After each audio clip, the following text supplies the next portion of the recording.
Hello and welcome to Biz Daily. I'm Jon Jordan.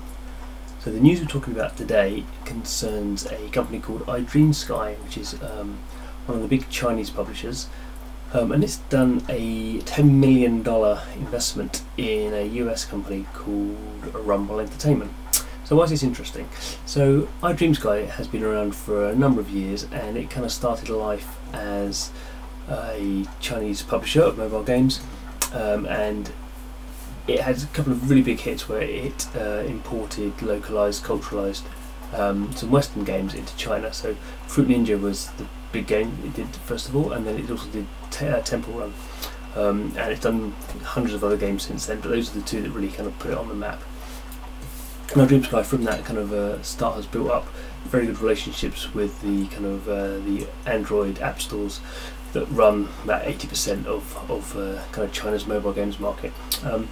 And as it's got bigger, it's actually kind of done some interesting financial stuff. So it floated on the NASDAQ stock exchange. Quite a few Chinese companies have done that. And equally interesting now, it's looking like it's coming off the NASDAQ. So there's a management buyout in progress at the moment. But as it's kind of, I guess a lot of companies, as they kind of get scale in their local territory, what they then try and do is go global. So this is what iDreamSky has been up to.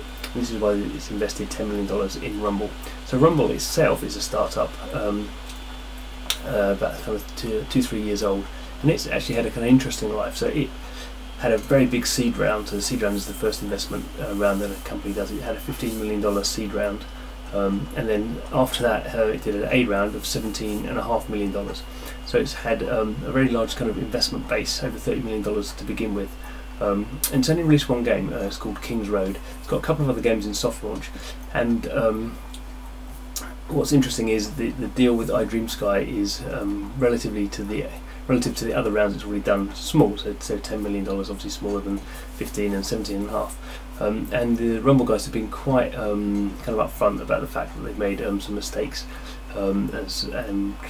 so the original money they've got, they haven't got any more. And the big thing about kind of launching games now is obviously you need some marketing money, or a very clever marketing strategy. And they've basically said we haven't got the money to kind of launch the games that we've got, and that's why this investment round is happening. It's interesting, I guess, that we're seeing a acquisitive mode from a Chinese company that previously has just been doing kind of publishing deals, which are very different. You kind of do, you're not investing, you're just kind of doing a financial deal based on the game itself.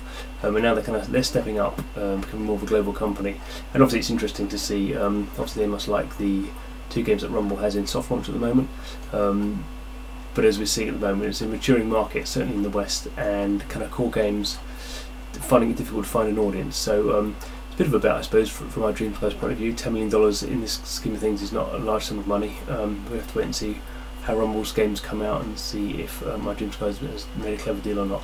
Of course, as part of the deal, it also gets the exclusive rights to launch Rumble's games in China as well. And obviously, China is a less mature market at the moment, and I think iDreamSky are hoping that kind of the quality, the graphical quality and the game quality of Rumble.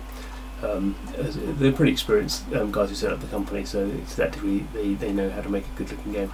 And I think they're hoping that in China its new investment into Rumble will kind of pay off dividends there, if not even if Rumble's games don't cause big hits in the rest of the world. Anyway, so that's the news today. Come back tomorrow and we'll see what news is in. See you then.